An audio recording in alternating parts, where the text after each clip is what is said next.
ဒီကြောင့်ပြီးပါနည်းနည်းကားနည်းနည်းလေးမြင်မြင်ပေါ့ဟာစိုက်တာတော့ကျွန်တော်တကုံလိုက်လာလားနောက်ကားတွေလမ်းကြောင်းနဲ့တော့ကျွန်တော်အကုန်ရှင်းသွားမယ်ဟိုကမိအောင်လိုက်မဟုတ်ကွယ်တချို့ဟာကြတော့ဖြတ်ဖြတ်ဝင်တယ်ကျွန်တော်ကားတွေကြသူတို့မသိဘူးလေစုံပြီးပြတာရတယ်စုံပြီးမဟုတ်သူကရတယ်ကျွန်တော်ကဖြတ်ဝင်တယ်နဲ့ကျွန်တော်မောင်းလို့ပြီးမယ်ဟိုကနည်းနည်းကတ်တာလိုက်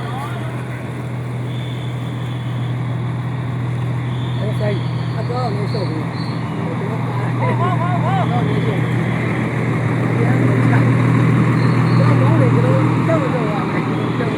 ဟ